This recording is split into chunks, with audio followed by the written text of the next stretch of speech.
So if you eat properly, then we say about 30 to 50% of your digestion should happen in your mouth.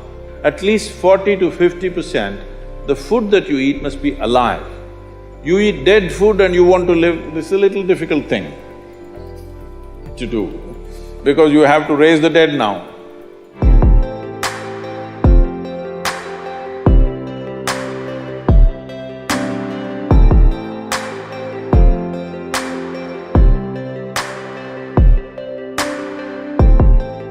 Food is not a religion, food is not a culture, food is just the fuel for this machine.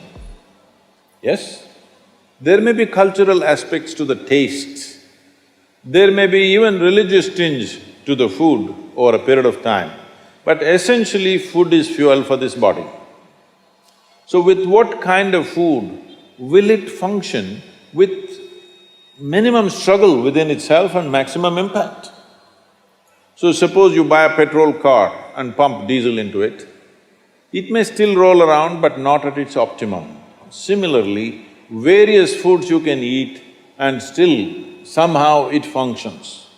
But those communities which have eaten with care, you can clearly see a distinct difference in the way they function, the levels of intelligence and whatever.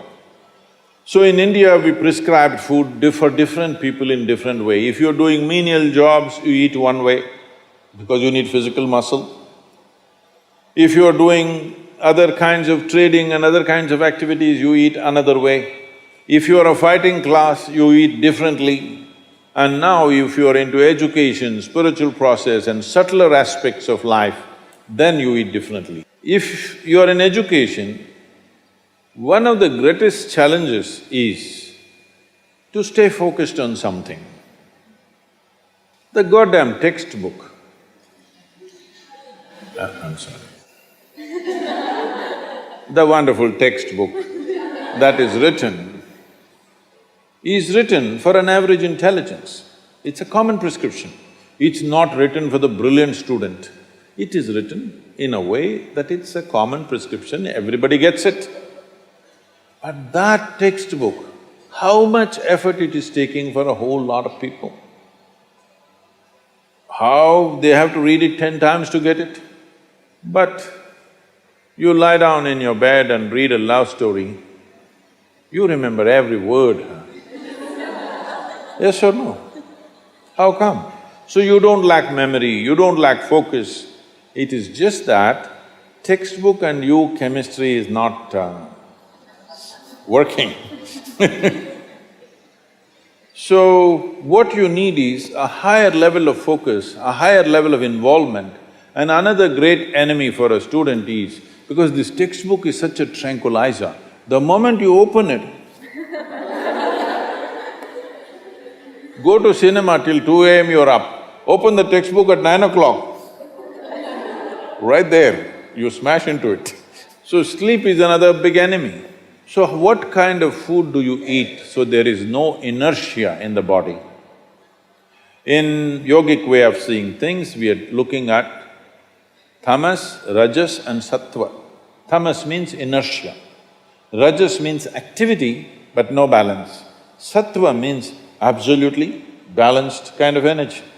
When you're in education, you need a very balanced kind of energy because you have to focus on something which doesn't naturally interest you. It's not something with which your chemistry is gelling.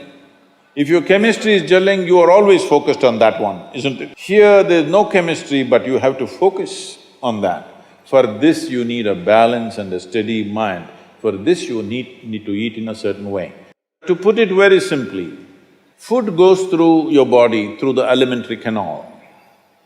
From your mouth to your anal outlet, there is a pipe. Through this it runs, going through various stages of digestive process. It goes through the alimentary canal. Now it begins with the lip. Here, if you look at this, all the herbivores and carnivores, if you look at the animal kingdom, there are herbivores and carnivores are two main segments of animals in the world. One eats vegetable matter, another eats meat. If you look at the alimentary canal, the way it is built, between herbivores and carnivores, there's a distinct difference.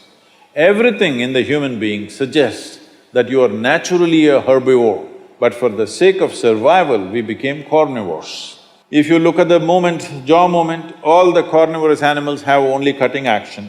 Herbivores have cutting and grinding action. There are molars, but carnivores don't have widespread molars, they have just incisors, canines, and everything looks like cutting teeth. So they do only this.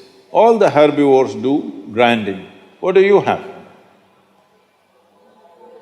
Both. So you are supposed to chew your food.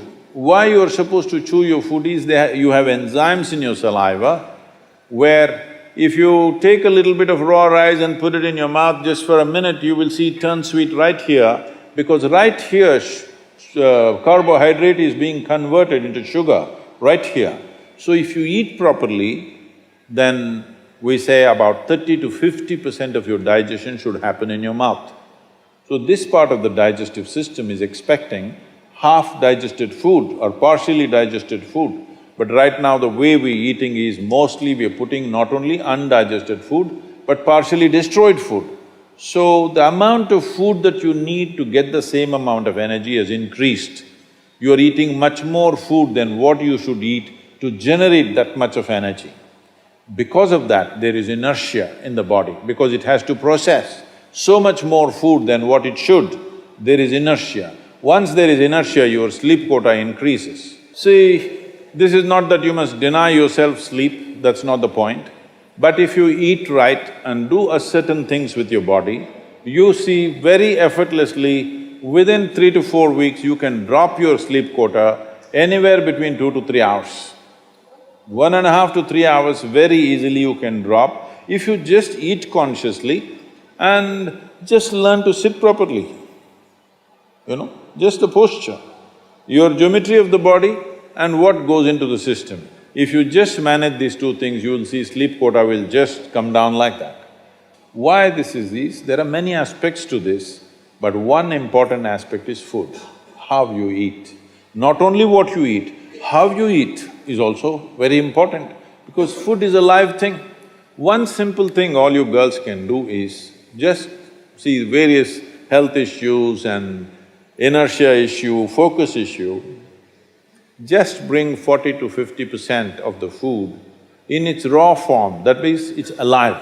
It must be a live cell, it can be a vegetable, it can be a fruit, it can be a nut, it can be sprouted gram. At least 40 to 50%, the food that you eat must be alive. You eat dead food and you want to live, this is a little difficult thing to do, because you have to raise the dead now. But if you eat live food, one thing you will see is the state of your mind, your focus and your sleep quotas, and above all, staying awake is not good enough, you have to stay alert, isn't it? How alert you are, how focused you are, only to that extent everything yields to you in this world, isn't it so? What is the level of focus will determine whether the world yields to you or not, isn't it? And one more aspect of life, one more aspect of food is, when you consume something, it must be of a simple genetic code in the sense, it must be a very simple software. Vegetables, fruits, nuts, sprouts, they're very simple. More complicated means animal food becomes more and more complicated. Suppose you eat an animal which has some amount of emotion and a life of its own. Now the code in that, we were talking about this, your body is just an accumulation of memory, which means a certain software, isn't it? This is the most complex software. Human software is the most complex software on the planet of all the creatures. So if you eat an animal, particularly a mammal, if you eat, it has a similar kind of complexity, maybe not as complex as this, similar level of complexity, because it has thought and emotion of its own. Now for you to break that code and integrate it into your system, you are not fully successful. So it will leave traces of certain qualities within you. You cannot break that code and make it a part of yours because it's a different and complex code. If you eat a leaf, a vegetable, a fruit, a nut or a sprout, this is much simpler. If you must eat non-vegetarian food, you must eat that which is furthest away from you. So generally, fish and water life is furthest away from you. So if you must eat non-vegetarian food, the best thing to eat is, you're on the coast. Fish is the best thing to eat that way.